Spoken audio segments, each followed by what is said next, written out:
Hello friends, स्वागत है आप सभी का आपके अपने यूट्यूब चैनल 8 और क्लासेस में। आज हम पढ़ेंगे यूपी डीएलएड के द्वितीय सेमेस्टर के प्रथम प्रश्न पत्र, जो कि है वर्तमान भारतीय समाज और प्रारंभिक शिक्षा। और ये पेपर आपका 2 घंटे का होता है, 50 नंबर का पेपर होता है, जिसमें 15 नंबर का क्या आता है, केवल और केवल बहुविकल्पीय। तो यहाँ बहुविकल्पीय प्रश्नों की बहुत ही इंपॉर्टेंस रहती है। जितने भी प्रश्न 50 नंबर के होते हैं, जो पेपर होते हैं, तो आज हम पढ़ेंगे इसके बारे में, एक एक चीज़ के बारे में डिटेल पढ़ेंगे जो प्रीवियस ईयर में आए हैं। और यहीं से आपको पता है कि क्वेश्चन पूछे जाएंगे। आप देखे होंगे फर्स्ट सेमेस्टर में कि एक ही जो प्रश्न है वो कई कई वर्षों में पूछा गया है, तो रिपीट होता है। पहला क्वेश्चन देखिए क्या है। एमिल पुस्तक के लेखक हैं। तो एमिल पुस्तक के जो लेखक हैं वो कौन है? वो है फ्रांसीसी दार्शनिक जो कि है रूसो। तो एमिल पुस्तक किसने लिखी है? रूसो ने। बहुत इंपॉर्टेंट है। बात करें अरस्तु की, तो अरस्तु कौन है? आपको पता है, जिन्हें हम जीव विज्ञान का क्या कहते हैं? पिता कहते हैं। अगला क्वेश्चन क्या है? आदर्शवादी शिक्षा शास्त्री नहीं है। आदर्शवादी शिक्षा शास्त्री इनमें से कौन नहीं है? तो उनका नाम है मारिया मॉन्टेसरी। ये जो है आदर्शवादी शिक्षा शास्त्री नहीं है। अगला क्वेश्चन देखते हैं।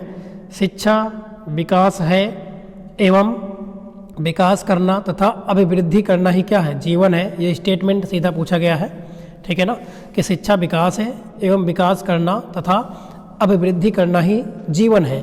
ये कथन किसका है? मोस्ट इम्पॉर्टेंट प्रश्न है ये, ठीक है ना। तो ये जो स्टेटमेंट है ये है जॉन डीवी का, जिन्होंने शिक्षा को त्रिध्रुवीय प्रक्रिया बताया है ना, जिसमें क्या क्या होता है आपको पता होगा। क्या होगा? बालक होंगे, मतलब कि शिक्षार्थी होंगे, शिक्षक होंगे, और क्या होगा? और विषय वस्तु, है ना। 3 चीज़ें इन्होंने, जॉन डेवी ने शिक्षा को क्या बताया है? त्रिध्रुवीय प्रक्रिया बताया है। चलिए अगला क्वेश्चन लेते हैं। 4 नंबर। शिक्षा प्राप्त करने के लिए प्रवज्या संस्कार होता था। जो प्रवज्या संस्कार था ये शिक्षा प्राप्त करने के लिए होता था। तो इसमें से पूछ रहा है गुरुकुल शिक्षा पद्धति में होता था कि बौद्ध कालीन में, कि मुगल कालीन, की वैदिक कालीन में। तो आप बताएंगे इसमें क्या होगा? जो बौद्ध कालीन शिक्षा पद्धति थी उसमें जो है शिक्षा को प्राप्त करने के लिए क्या होता था? प्रवज्या संस्कार किया जाता था, ठीक है ना। किसमें? तो आप कहेंगे बौद्ध कालीन शिक्षा पद्धति में जो है प्रवज्या संस्कार होता था, ठीक है ना। अगला क्वेश्चन लेते हैं। नेक्स्ट क्वेश्चन क्या है? वैदिक कालीन शिक्षा के पाठ्यक्रम में अपराध विद्या के अंतर्गत नहीं पढ़ाया जाता था। क्या नहीं पढ़ाया जाता था अपराध विद्या के अंतर्गत? इसमें से तो आप कहेंगे इसमें आपका ऑप्शन सही हो जाएगा सा, नीति शास्त्र। इतिहास के बारे में पढ़ाया जाता था, भूगर्भ शास्त्र के, अर्थशास्त्र के, लेकिन जो नीति शास्त्र है इसके बारे में वैदिक कालीन शिक्षा के पाठ्यक्रम में अपराध विद्या के अंतर्गत इसको पढ़ाया नहीं जाता था, ठीक है ना। चलिए अगला क्वेश्चन लेते हैं हम नेक्स्ट, और देखते हैं क्वेश्चन क्या है। वर्धा में अखिल भारतीय राष्ट्रीय, वर्धा का पश्चिम बंगाल है ना, तो वर्धा में अखिल भारतीय राष्ट्रीय शिक्षा सम्मेलन नियोजित हुआ था। किस वर्ष में हुआ था ये हमें बताना है। तो 1937 ईस्वी में वर्धा में अखिल भारतीय शिक्षा सम्मेलन आयोजित किया गया था। अगला, मुगल काल में उच्च शिक्षा के केंद्र कौन थे? तो मुगल काल में उच्च शिक्षा के जो केंद्र थे वो थे मदरसे। कौन थे? मदरसे, ठीक है ना। मदरसे मुगल काल में उच्च शिक्षा के क्या थे? केंद्र थे। अगला, बाल देवो भव। बाल देवो भव यह शैक्षिक विचारधारा किसकी थी? है ना। तो ये जो विचारधारा थी ये थी गिजुभाई बथेका की। किसकी थी? गिजुभाई बथेका की जो है विचारधारा थी कि बाल देवो भव। इसका अर्थ आप कमेंट में बताएंगे क्या होता है बाल देवो भव का, ठीक है ना। नेक्स्ट क्वेश्चन देखिएगा। क्वेश्चन क्या है? क्वेश्चन है, ये सभी देख रहे हो 23 में पूछा गया है, मतलब लेटेस्ट प्रश्न है। विश्व पृथ्वी दिवस कब मनाया जाता है? तो जो विश्व पृथ्वी दिवस होता है ये मनाया जाता है हमारा 22 अप्रैल को, ठीक है ना। कब मनाया जाता है? 22 अप्रैल को। ऐसे आपसे पूछता है कि विश्व जल दिवस कब मनाया जाता है ना। तो कब मनाया जाता है? तो आप कहेंगे जैव विविधता दिवस कब मनाया जाता है ये बोलेगा, तो आप कहेंगे 22 मई को मनाया जाता है, ठीक है ना। तो 22 अप्रैल को क्या मनाते हैं? विश्व पृथ्वी दिवस। और 22 मई को क्या मनाते हैं? जैव विविधता दिवस, ठीक है ना। अगला, युग धर्म कहा जाता है। युग धर्म किसे कहा जाता है? तो युग धर्म कहा जाता है परिवर्तनमान मूल्यों की, ठीक है ना। क्या है? परिवर्तनमान मूल्यों की। ठीक है, क्वेश्चन नंबर 10 में ऑप्शन आ सही हो जाएगा। अगला क्वेश्चन है दीवा स्वप्न पुस्तक के लेखक कौन है? तो दीवा स्वप्न है ना, दिन में सपने देखना। क्या होगा दीवा स्वप्न मीन्स? खुली आंखों से सपने देखना, इसका अर्थ क्या होगा दीवा स्वप्न का? आप बताएंगे। इसके जो लेखक हैं ये थे, इनका नाम था गिजू भाई बथेका। ठीक है ना, गिजू भाई बथेका बधेका। ठीक है ना। अगला क्वेश्चन देखिएगा, संविधान में किस भाषा को राजभाषा का दर्जा मिला है? तो संविधान में किस भाषा को राजभाषा का दर्जा मिला है? तो वो हमारी प्यारी सी भाषा है हिंदी, है ना। आपको पता होगा आर्टिकल 343 के 1 में बताया गया है कि हिंदी क्या है? राजभाषा है। अगला, दूरवर्ती शिक्षा को कहते हैं। दूरवर्ती शिक्षा का क्या कहा जाता है? तो पत्रकार शिक्षा, बिल्कुल। दूरस्थ शिक्षा, दूरवर्ती का मतलब है होता है दूरस्थ शिक्षा। स्वतंत्र अध्ययन, तो कहने का मतलब उपरोक्त सभी सही हो जाएगा 13 नंबर में। ठीक है ना। दूरवर्ती शिक्षा को हम पत्राचार शिक्षा भी कहते हैं, दूरस्थ शिक्षा भी कहते हैं और स्वतंत्र अध्ययन की शिक्षा भी कहते हैं। अगला क्वेश्चन ये देखिए पूछा गया है कि शिक्षा एक द्विमुखी प्रक्रिया है, ये किसने कहा था? तो शिक्षा एक द्विमुखी प्रक्रिया है, ये कहा था किसने? एडम्स ने। किसने कहा था? एडम्स ने कहा था। जबकि शिक्षा एक त्रिमुखी प्रक्रिया है, ये किसने कहा था? तो वो कहा था जॉन डेवी ने। अब फ्रोबेल कौन है ना? फ्रोबेल कौन है? तो आप कहेंगे किंडरगार्टन विधि के जन्मदाता फ्रोबेल को माना जाता है ना। चलिए, जिसे बाल उद्यान भी कहते हैं हम। अगला क्वेश्चन देखिएगा, क्वेश्चन नंबर 15 क्या दिया गया है? लोकतंत्र जनता के लिए, बहुत इंपॉर्टेंट कथन है ये। लोकतंत्र जो है जनता के लिए, जनता के द्वारा, जनता की शासन व्यवस्था है, ये किसने कहा था? तो ये कहा था अब्राहम लिंकन ने। किसने कहा था? अब्राहम लिंकन ने कहा था। ठीक है ना। अगला क्वेश्चन देखिए, ये देख रहे हो क्वेश्चन रिपीट हो रहे हैं। शिक्षा एक त्रिमुखी प्रक्रिया है, ये किसने कहा? अभी आपने पढ़ा कि द्विमुखी अगर बोले तो एडम्स हैं, त्रिमुखी बोले तो जॉन डेवी हैं। कौन है? जॉन डेवी हैं। ठीक है ना। अगला, शिक्षा का प्रमुख उद्देश्य है, बताइए शिक्षा का प्रमुख उद्देश्य क्या होता है ना। तो शारीरिक विकास, मानसिक, सर्वांगीण। तो देखिए शिक्षा का प्रमुख उद्देश्य होता है सर्वांगीण विकास, सब प्रकार से विकास हो बच्चे का, है ना, सर्वांगीण विकास होता है। ठीक है। अगला क्वेश्चन, प्रश्नोत्तर विधि के जनक कौन है? ये तो पता ही होगा आपको, ये कौन है प्रश्नोत्तर विधि के जनक? जिनको उनका नाम है सुकरात। कौन है? सुकरात है। ठीक है ना। प्रश्नोत्तर विधि के जनक कौन है? सुकरात। ठीक है। आपके सीरीज में अगर देखोगे ना तो ऑप्शन नंबर बा के बारे में बता प्लेटो, जो कि गलत है। अगर आप पढ़ेंगे प्रश्नोत्तर विधि के जनक कौन है? सुकरात है। ठीक है ना। चलिए अगला क्वेश्चन देखिएगा, शिक्षण को रोचक एवं प्रभावशाली बना देती है। तो शिक्षण को रोचक और प्रभावशाली इसमें से कौन सी चीज़ है जो बना देती है? तो आप कहेंगे विभिन्न प्रकार की जो युक्तियाँ होती हैं ये शिक्षण को रोचक एवं प्रभावशाली बनाती हैं। ठीक है ना। चित्रकला, विज्ञान, तो इसमें सबसे ज़्यादा जो मेन है वो क्या है? शिक्षण में प्रयुक्त युक्तियाँ। अगर युक्तियों के माध्यम से हम शिक्षा क्या कर सकते हैं? प्रभावशाली बना सकते हैं। नेक्स्ट क्वेश्चन लेते हैं अगला क्वेश्चन क्या है? बुनियादी शिक्षा किस दार्शनिक से संबंधित है? तो बुनियादी शिक्षा आप पढ़े होंगे, है ना। ये किससे संबंधित है? महात्मा गांधी से। ठीक है। तो बुनियादी शिक्षा का जनक अगर पूछ ले तो कौन है? महात्मा गांधी जी। अगला, विश्व जल दिवस कब मनाया जाता है? तो 22 मार्च को मनाया जाता है। ठीक है ना। विश्व जल दिवस कब मनाया जाता है? तो 22 मार्च को मनाते हैं। जबकि विश्व पृथ्वी दिवस की बात करें तो 22 अप्रैल को, और जैव विविधता दिवस बोले तो 22 मई को। मतलब 22 मार्च, 22 अप्रैल, 22 मई, ये डेट याद रखेंगे आप। अगला पूछा भी गया, अभी आपने देखा, पाठशाला को एक बगान, शिशु को एक पौधा और शिक्षक को माली किसने कहा है? बहुत ही इंपॉर्टेंट है क्वेश्चन ये वाला, है ना। तो किसने कहा है कि जो पाठशाला है एक प्रकार से बाग है, शिशु को एक पौधा बताया है और शिक्षक को क्या बताया है? माली बताया है।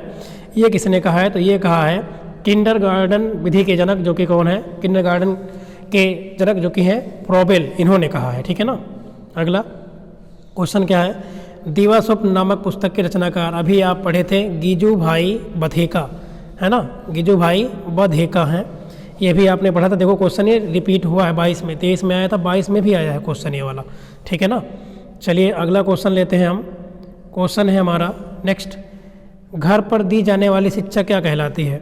घर पर दी जाने वाली शिक्षा क्या कहलाती है? तो आप कहेंगे अनौपचारिक शिक्षा। घर पर जो शिक्षा दी जाती है उसे कहते हैं अनौपचारिक। जबकि जैसे कि आप विद्यालय में बात करें है ना, या कहीं अलग स्थान पे जो बाहर से शिक्षा में मिले उसे कहते हैं औपचारिक शिक्षा, ठीक है ना। तो घर पर दी जाने वाली शिक्षा क्या कहलाती है? अनौपचारिक शिक्षा कहलाती है, ठीक है। नेक्स्ट क्वेश्चन की ओर बढ़ते हैं। अगला क्वेश्चन क्या है? प्रत्येक वस्तु जो प्राकृतिक है, अच्छी है, परंतु मनुष्य के हाथों में खराब हो जाती है, ये कथन किसका है? ये कथन है रूसो का। किसका है? रूसो का, जो कि जनक हैं किसके? एमिल बुक के। एमिल पुस्तक के लेखक भी हैं, आपने पढ़ा था। चलिए अगला क्वेश्चन, प्रोजेक्ट पद्धति किस दर्शन की प्रमुख विधि मानी जाती है? तो जो प्रोजेक्ट पद्धति होती है ये प्रकृतिवाद, है ना, दर्शन विधि की जो है मानी जाती है। चलिए अगला क्वेश्चन लेते हैं। नेक्स्ट क्वेश्चन ये रहा। आप देख रहे होंगे, क्लासेस अगर पसंद आ रही होंगी तो आप लाइक भी करना, दोस्तों तक शेयर भी करेंगे, ताकि और लोग की भी हेल्प हो सके, वो भी एग्जाम में अच्छा स्कोर कर सकें, क्योंकि बहुत बैक लगती है। मूल प्रवृत्ति सिद्धांत किस दर्शन पर आधारित है? तो आप बताएंगे किस दर्शन पर आधारित है? तो ये है मूल प्रवृत्ति के सिद्धांत, अभी ऊपर पढ़े थे, प्रकृतिवाद से घुमा के पूछा गया स्टेटमेंट को। मूल्य हमारे व्यवहार को क्या करते हैं? जो मूल्य हैं वो हमारे व्यवहार को क्या करते हैं? तो आप कहेंगे दर्शित भी करते हैं, बिल्कुल, प्रेरित भी करते हैं और नियंत्रित भी करते हैं। तो हम कह सकते हैं उपर्युक्त सभी, ठीक है ना। अगला क्वेश्चन, मकतब शब्द किस स्तर की शिक्षा से संबंधित है? तो मकतब शब्द जो है ये किस शिक्षा से संबंधित है? तो आप कहेंगे ये जो प्राइमरी लेवल की शिक्षा होती है, प्राथमिक स्तर पर, उसे हम क्या कहते हैं? मकतब कहते हैं। अगला, आदर्शवाद का श्रेष्ठ योगदान किस क्षेत्र में है? क्वेश्चन नंबर 30 की बात कर रहे हैं हम। तो ये हमारा जो है उद्देश्य में, आदर्शवाद का श्रेष्ठ योगदान किस में है? तो पर्पज में, उद्देश्य के लिए। अगला, शिक्षा, देखो ये कितनी बार पूछा गया है। शिक्षा एक द्विमुखी प्रक्रिया है, यह कथन किसका है? तो ये कथन याद हो गया होगा आपको, एडम्स का है। जबकि त्रिध्रुवी प्रक्रिया पूछे तो ये किसका है? जॉन डेवी का। जबकि अगर आपसे पूछे किंडरगार्टन विधि के जन्मदाता कौन है? फ्रॉबेल हैं। और प्रश्नोत्तर विधि के जनक पूछे तो कौन है? सुकरात जी हैं, ठीक है ना। नेक्स्ट क्वेश्चन की ओर मूव करते हैं। अगला क्वेश्चन ये रहा हमारा, 2000 देख रहे सब 21 के क्वेश्चन चल रहे हैं। वैदिक कालीन शिक्षा में गुरुकुल में प्रवेश का संस्कार क्या था? तो वैदिक कालीन शिक्षा में गुरुकुल में प्रवेश का संस्कार क्या था? तो वो था उपनयन। क्या था? उपनयन। अगला, बात करें निम्नलिखित में से कौन सा बौद्धकालीन शिक्षा का उद्देश्य नहीं था? तो आप बताएंगे कि बौद्धकालीन शिक्षा का इसमें से उद्देश्य कौन सा नहीं था? तो वो था, देखो, निर्वाण प्राप्ति था, दुखों का विनाश भी था, है ना, अष्टांग योग का भी पालन था। जबकि जो कर्मकांड की प्रधानता है इसका उद्देश्य बौद्धकालीन शिक्षा में नहीं था। अगला, विद्यालय में दी जाने वाली शिक्षा क्या कहलाती है? अभी आप पढ़े थे अनौपचारिक शिक्षा कि औपचारिक, क्या बताएंगे आप? अनौपचारिक तो घर पे दी जाने वाली शिक्षा होती है ना, तो औपचारिक होगा आपका, क्या हो जाएगा? औपचारिक। मैंने बताया था ना, विद्यालय में या फिर कहीं अलग स्थानों पर देखा जाए बाहर, तो जो शिक्षा मिलती है उसे हम औपचारिक कहते हैं, जबकि घर पर प्राप्त करने वाली शिक्षा अनौपचारिक होती है, ठीक है। ऐसे पत्र भी होते हैं अनौपचारिक और औपचारिक। अगला, मानव की अंतर्निहित पूर्णता को व्यक्त करना ही शिक्षा है, ये कथन किसका है? मानव की अंतर्निहित पूर्णता को व्यक्त करना ही क्या है? शिक्षा है। ये कथन किसका है? तो आप बताएंगे स्वामी दयानंद जी का है, विवेकानंद का। किसका है? स्वामी विवेकानंद जी का है। अगला, प्रसिद्ध पुस्तक एमिल किसकी रचना? देखो रिपीट हुआ ना क्वेश्चन ये, तो आप कहेंगे रूसो की, ठीक है ना। किसकी है? रूसो की। नेक्स्ट क्वेश्चन देखिएगा, क्या है? समाज की सबसे छोटी इकाई क्या है? तो समाज की, है ना, सबसे छोटी इकाई क्या होती है? तो आप बताएंगे समाज की सबसे छोटी जो इकाई होती है वो क्या होती है? हमारा परिवार होता है। कौन होता है? परिवार होता है। अगला, मदरसा शब्द की उत्पत्ति हुई है। तो मदरसा शब्द की जो उत्पत्ति हुई है ये कहाँ से हुई है? तो आप बताएंगे दरस से। कहाँ से हुई है? दरस से, दरस शब्द से हुई, ठीक है ना। अगला, स्वतंत्र भारत का प्रथम शिक्षा आयोग कौन था? तो स्वतंत्र भारत का जो प्रथम शिक्षा आयोग था वो उसका नाम था, क्या नाम था? आप बताएंगे क्या नाम था?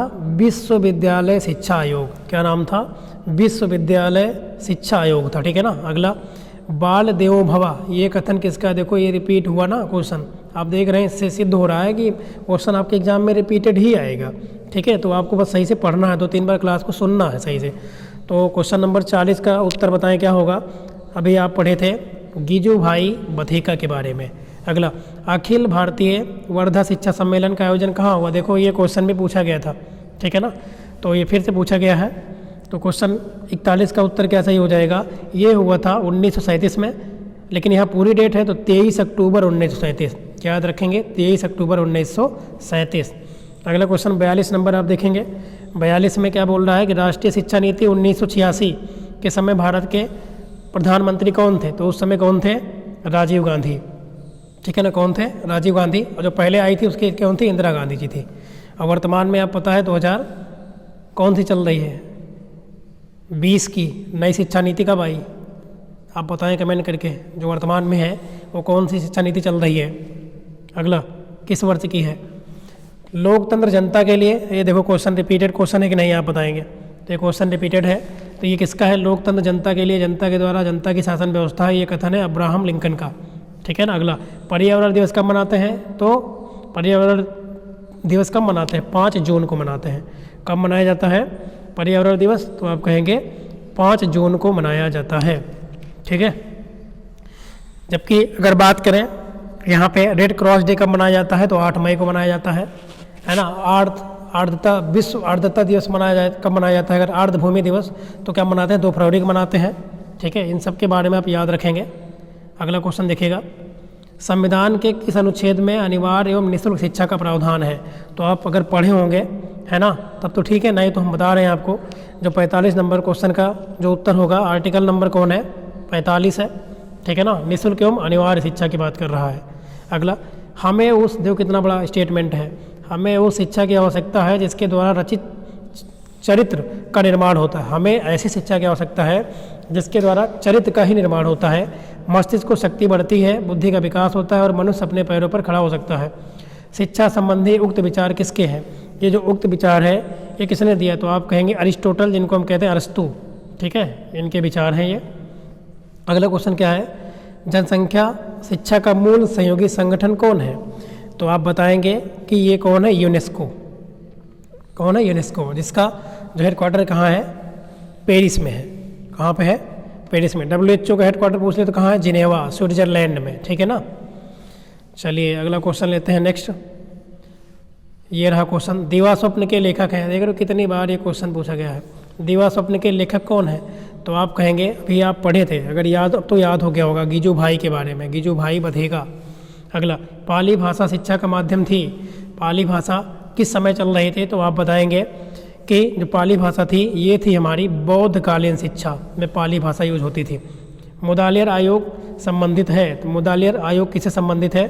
तो आप बताएंगे जो मुदालियर आयोग है ये माध्यमिक शिक्षा से संबंधित है। किससे संबंधित है? माध्यमिक शिक्षा से। ठीक है। अगला, सच्ची शिक्षा वह है जो व्यक्ति के अंदर से प्रस्फुटित होती है, यदि अंतर्निहित शक्तियों की अभिव्यक्ति है। ये कथन किसका है? तो ये जो कथन है ये कथन है रूसो का, है ना, जिनकी बुक का नाम आपको याद हो गया, एमिल। अगला, आधुनिक शिक्षा का जन्मदाता किसको माना जाता है? आधुनिक शिक्षा का जन्मदाता माना जाता है मैकाले को, है ना। किसको माना जाता है? मैकाले को। नेक्स्ट क्वेश्चन लेते हैं। चलिए अगला क्वेश्चन क्या है? किंडरगार्टन से क्या अभिप्राय है? किंडरगार्टन का अर्थ क्या होता है? तो बाल उद्यान। क्या होता है? किंडरगार्टन का मतलब होता है बाल उद्यान। ठीक है ना। किंडरगार्टन का अर्थ क्या होगा? बाल उद्यान। और इसके जनक पूछे तो कौन होते हैं? फ्रॉबेल है। ठीक है। अगला, गिजू भाई शिक्षा को क्या मानते हैं? तो जो गिजू भाई थे बधेगा, ये शिक्षा को क्या मानते थे? तो आप बताएंगे ये बाल केंद्रित मानते थे। क्या मानते थे? मतलब बालक को केंद्र में रखकर ही शिक्षा दी जाए, मतलब बालक को ही सर्वोपरि रखा जाए। ठीक है ना। अगला, महिला समाख्या योजना कब से लागू हुई? महिला समाख्या योजना कब से लागू हुई? तो आप कहेंगे कि ये योजना 1989 ईस्वी से लागू हुई थी। 1989 ईस्वी से। अगला, मूल्य वह है जो मानव इच्छाओं की तुष्टि कर सके। ये कथन किसका? भाई स्टेटमेंट के क्वेश्चन तो भाई आएगा तो या तो आपको याद हो, ठीक है, नहीं था गलत ही हो जाता है, तो याद कर लेंगे। मूल्य वह है जो मानव इच्छाओं की तुष्टि कर सके। ये कथन किसका है? तो आप कहेंगे ये कथन है अर्बन का। किसका है? अर्बन का। ठीक है ना। जबकि महात्मा गांधी की बात करें तो इन्होंने क्या बताया था? बुनियादी शिक्षा के जनक हैं ये। अगला, स्वच्छ ऊर्जा संसाधन है, इसमें से कह रहा है स्वच्छ ऊर्जा संसाधन कौन है? तो भैया सौर ऊर्जा सबसे स्वच्छ ऊर्जा का संसाधन है। ठीक है ना। नेक्स्ट क्वेश्चन की ओर बढ़ते हैं। अगला क्वेश्चन ये रहा, भारतीय संविधान के किस अनुच्छेद के अंतर्गत 6 से 14 वर्ष के बच्चों को निःशुल्क एवं अनिवार्य शिक्षा का अधिकार प्राप्त है?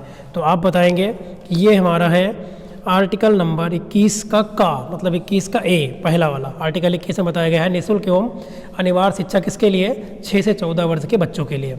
अगला, आदर्शवाद के अनुसार शिक्षा का उद्देश्य क्या है? जो आदर्शवादी थे उनके अनुसार शिक्षा का उद्देश्य क्या था? तो आप बताएंगे उनके अनुसार था आत्म अनुभूति कराना। अगला, प्रकृतिवाद किस प्रकार के अनुशासन की बात करता है?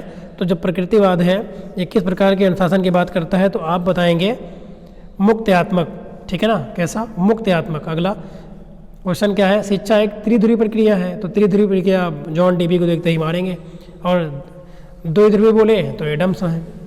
अगला, फ्रॉबेल द्वारा प्रतिपादित शिक्षण पद्धति क्या है? तो फ्रॉबेल मैंने बताया था किंडरगार्टन, या फिर जिसको हम बाल उद्यान कहते हैं, ठीक है ना, तो यही तो सही हो जाएगा इसमें। तो आप कहेंगे बाल उद्यान भी इसी को कहते हैं, किंडरगार्टन, दो ऑप्शन सही लग रहे हैं इसमें, तो आप किंडरगार्टन आप सही करेंगे। जनसंख्या का यांत्रिक साधन है, तो जनसंख्या का यांत्रिक साधन क्या है? टेलीविज़न भी है, टेप रिकॉर्डर भी है, कंप्यूटर भी है, तो हम कहेंगे उपर्युक्त सभी के सभी हैं इसमें, ठीक है, जनसंख्या के यांत्रिक साधन है। नेक्स्ट क्वेश्चन लेते हैं, अगला क्वेश्चन। इसमें हम 19 तक के क्वेश्चन को कवर कर रहे हैं, बाकी अगले पार्ट में जो बचे हैं उनको पूरा कवर कर लेंगे। रूढ़िवादिता तथा निरक्षरता गंभीर समस्या है, किसकी है? तो आप बताएंगे जो रूढ़िवादिता तथा निरक्षरता गंभीर समस्या है ये बालकों की है, और किसकी है? किसकी है? बालकों की है। परोपकार, सत्यनिष्ठा, क्षमाशीलता उदाहरण है, किसका उदाहरण है? तो आप कहेंगे मानव मूल्य का। अगला, वैदिक साहित्य में प्रयुक्त शिक्षा शब्द का आशय क्या है? तो वैदिक साहित्य में प्रयुक्त शिक्षा शब्द का आशय क्या है? तो आप कहेंगे इसका आशय है विद्या भी, ज्ञान भी, और बोध और विनय, मतलब कि विद्या अर्थात विनयम, उपरोक्त सभी।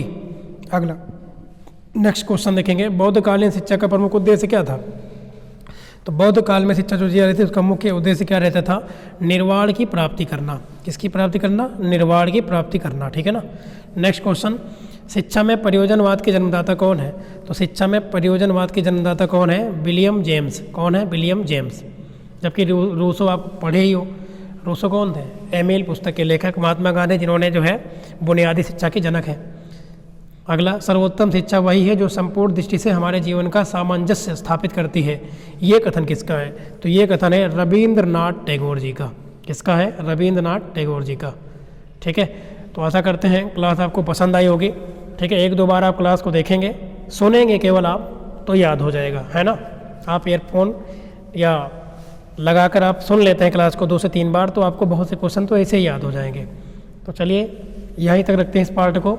कैसे लगी क्लास कमेंट करके बताना, यदि कहीं त्रुटि भी हो गई हो तो उसके लिए सॉरी, क्योंकि हो जाता है ना।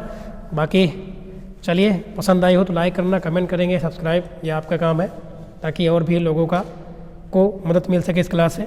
चलिए, वीडियो देखने के लिए आप सभी का बहुत बहुत धन्यवाद।